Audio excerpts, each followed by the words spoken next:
they show this angle on the broadcast. And after I saw this, I said, "Oh, whoa, whoa, whoa! What did Jrue Holiday do right there? Look at this little evidence. Looks like he pushed him." And everybody was saying this, oh, Jrue Holiday pushed him, Jrue Holiday pushed him, and I, like many people, was like, it's hard to tell, like, Porzingis is in the way, and it's hard to tell, how much, if at all, this, threw off Caleb Martin.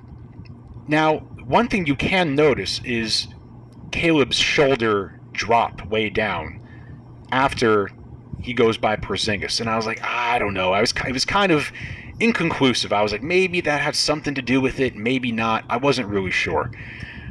But I didn't think... I've seen Caleb do this a bunch of times. I don't think Caleb would ever try to purposely injure Jason Tatum. I just don't see that. I don't think Caleb's that kind of guy. He tries to help him up. Jaylen Brown's all mad. Oh, by the way, shout out to Jason Tatum. But this is a spill, man. I mean, he took a nasty spill. My God. Oof.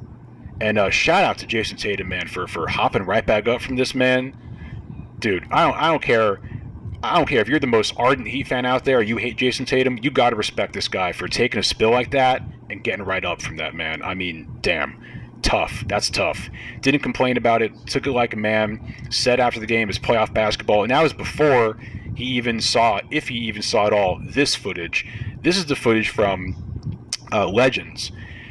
And I don't know why I only have seen footage from this, because all the big YouTubers that posted this after this happened, none of them included this footage. I guess that was just...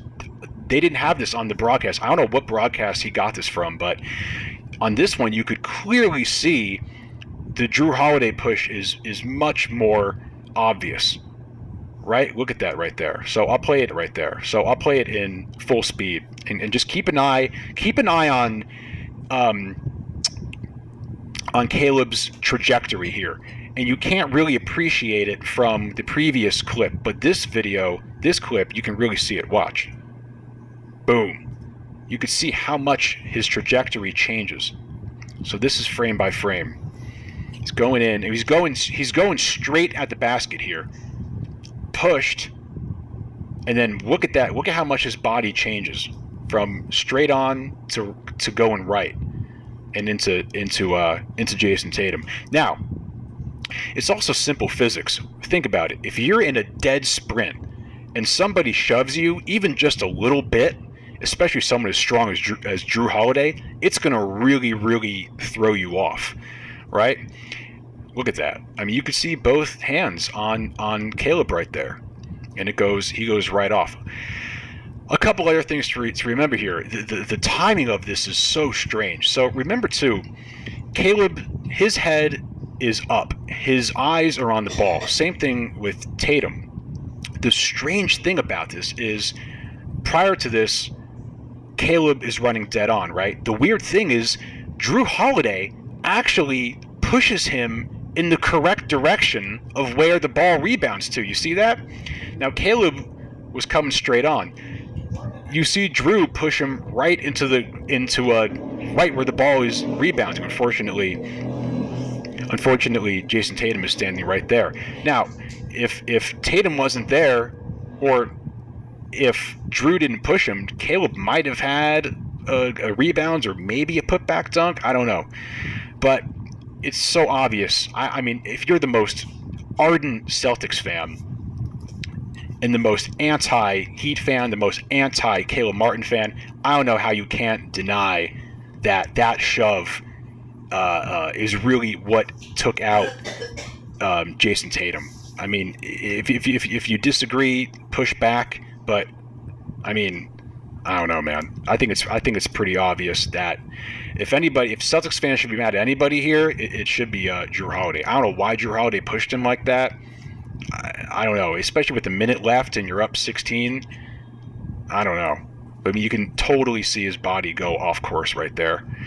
And I guess he didn't throw him off his path enough to where he couldn't jump, because he was like, well, I got thrown off balance, but there's the ball right there, so I'm still going to go for it. And mind you, too, this is all happening in like such a such a quick flash. And so there you go. I think it's much more Jrue Holiday's fault. Caleb, I think, was genuine when he tried to help him up, and they're talking smack back and forth, blah blah blah, and there you go. And that's kind of about it. And then there's also some bonus footage, pretty funny here, of Jason Tatum just totally taken out. Poor Jaime Jaquez. Look at this. Oof. This is a little welcome to the NBA moment right there. Jaime's upset. They're talking a little bit. Apparently he says, you're gonna cry right here. That's pretty funny. And then also when this first happened, when the first play happened and I first saw it, I was like, oh man, like I wonder if this is like history between Tatum and Caleb Martin, because I remember this play, not that this was so bad, but I was like, maybe they have like a little rivalry between them. And this was from the game in February of when Tatum hooks Caleb right here. Not that that's so bad, but that made me think like, oh, maybe they like just like really don't like each other. I don't know. But yeah, so that's about it. I just wanted everybody to see this. Everybody who was going at Caleb and saying Caleb's dirty and saying that Spo planned this and that timeout that he took and it was this code red, and I don't know, man. I think it's really, really obvious that Jrue Holiday shoved him and threw him off balance, and it was just bad timing, wrong place, wrong time kind of thing. And yeah, okay. So I'm just going to try to do a little reaction here to this